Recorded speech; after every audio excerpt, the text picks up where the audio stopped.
रामगढ़ थाना पुलिस की कस्टडी से फरार आरोपी आफताब अंसारी का शव नदी के पास बरामद किया गया। इसके बाद बवाल बढ़ गया और आरोप लगा कि उसकी हत्या सोची समझी साजिश का हिस्सा है। हालांकि पुलिस का दावा है कि वह उस नदी को भागने के बाद पार कर रहा था तैरकर, और उसी में उफान पर नदी होने की वजह से वह डूब गया होगा।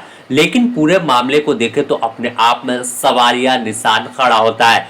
उधर इस मामले को लेकर एक तरफ रामगढ़ में कई मुस्लिम संगठन और कई परिजन उनके जो है वो सड़क पर उतरे हुए और इंसाफ की गुहार लगा रहे हैं, तो दूसरी ओर अगर बात कर ले तो भुरकुंडा ओपी में हिंदूवादी संगठन के कई नेता राजेश सिन्हा को हिरासत में लेने के बाद विधायक रोशन लाल चौधरी के नेतृत्व में धरने पर बैठ गए।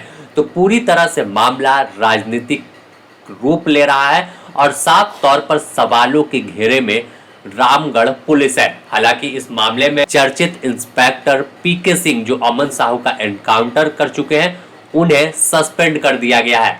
ऐसे में अब पूरे मामले को जाने तो बताया जा रहा है कि 23 तारीख को एक मामले में पहले दुकान में बैठे जो आफताब थे उनके साथ कुछ लोगों ने मारपीट की आरोप था कि लड़की के साथ छेड़खानी की है। इसके बाद पुलिस पहुंचती है और फिर आफताब को लेकर थाने चलाती है। 23 तारीख का घटना है और बताया जाता है कि 24 तारीख को आफताब थाना से फरार हो गया। इसका एक सीसीटीवी फुटेज भी सामने आया है। ऐसे में अब सवाल है कि आखिर थाने की सुरक्षा चाक चौबंद होती है।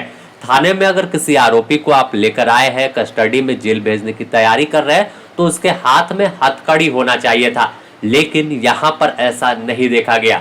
हाथ में हथकड़ी नहीं लगाई गई, बस ऐसे ही बैठाया गया। और जब आफताब थाने से भाग रहा था तो तमाम जो पुलिसकर्मी थे वो देख रहे थे कि आराम से आप जाइए, और इसके बाद फिर कार्रवाई का झूठा कहे तो जैसा आरोप लग रहा है कि पूरी मनगढ़ंत कहानी गढ़ी गई।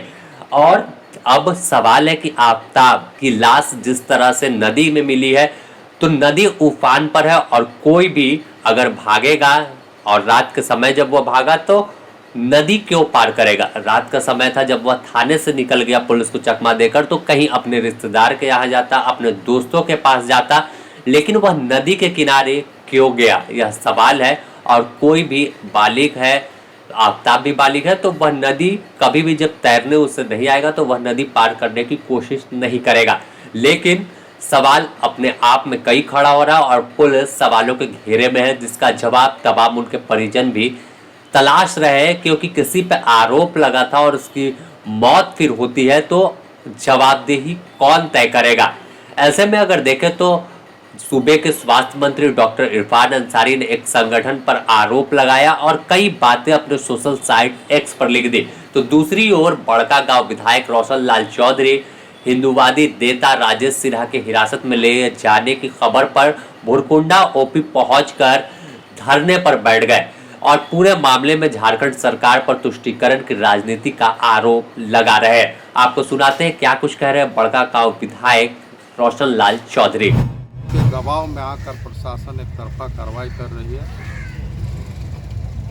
राजेश जी पर क्या आरोप है सबसे पहले वो बताए, और जिन लोगों पर एक आदिवासी युवती के द्वारा एफआईआर दर्ज किया गया, बयान दिया गया, इसके बावजूद भी कोई कार्रवाई नहीं हुई। अभियुक्त यदि पकड़ाया और किस परिस्थिति में थाना से भागा, इसका भी जिम्मेवार प्रशासन है।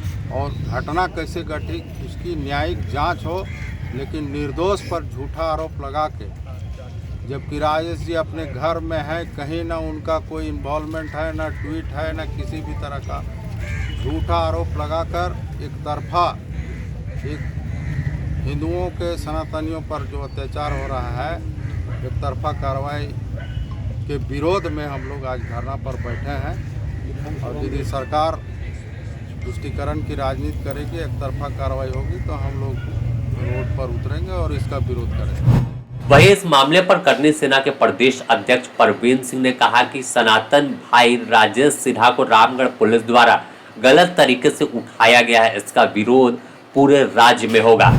सरकार के इशारे पर ये सारी कार्रवाई जो आप देख रहे हैं, ये सरकार के इशारे पर की जा रही है। एक जिहादी मानसिकता वाला व्यक्ति जो कि एक आदिवासी हिंदू लड़की के साथ में दुर्व्यवहार करता है, हमारे सनातनी भाई उसको पकड़ करके थाने में ले जा करके देते हैं। रामगढ़ थाना में वो रहता है और वो व्यक्ति जिसको रामगढ़ थाना में सुपुर्द किया जाता है वह व्यक्ति थाने से फरार हो जाता है। और फरार होने के बाद में जब वहाँ के लोग घेराव करते हैं थाने का, तो हमारे सनातनी भाई जिन्होंने मिल करके उस दोषी को रामगढ़ थाने में दिया, उनके ऊपर में साजिश के तहत एफआईआर करवा दी जाती है, जो कि झूठा, बिल्कुल झूठा एफआईआर किया गया, झूठा आरोप लगाया गया। और राजेश सिन्हा जी जो कि पूरे हिंदुत्व के लिए शुरू से लड़ाई लड़ते आए हैं और यहाँ के स्थानीय प्रशासन भुरकुंडा थाने में उनको हाजत में बंद कर दिया जाता है।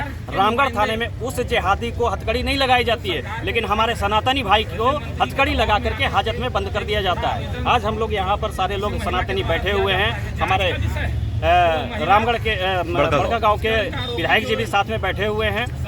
निश्चित रूप से ये सरकार के इशारे पर साजिश रची जा रही है और इस मामले को छुपाने के लिए, इस मामले को दबाने के लिए राजेश सिन्हा जी को इस मामले में संलिप्त किया गया है और उनको बिल्कुल इन निर्दोष को साजिश के तहत यहाँ से चलान करने की साजिश रची जा रही है, जो कि हम लोग ऐसा बिल्कुल नहीं होने देंगे।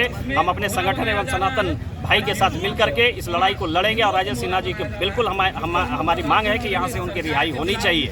अगर रिहाई नहीं होती है तो आज भुरकुंडा से आवाज़ उठी है, रामगढ़ सहित पूरे झारखंड में हम लोग चक्का जाम करने का काम करेंगे, लेकिन राजेश सिन्हा के ऊपर में गलत हम लोग कार्रवाई नहीं होने देंगे।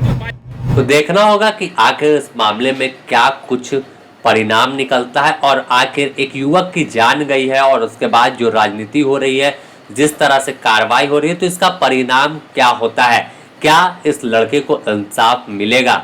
क्योंकि मामले को किसी में भी कोर्ट पहुंचने के बाद ही कोई आरोप को तय किया जाता है। फिलहाल तो संदिग्ध बताया जाता है, लेकिन पूरे मामले को लेकर रामगढ़ से लेकर भुरकुंडा तक बवाल मचा हुआ है।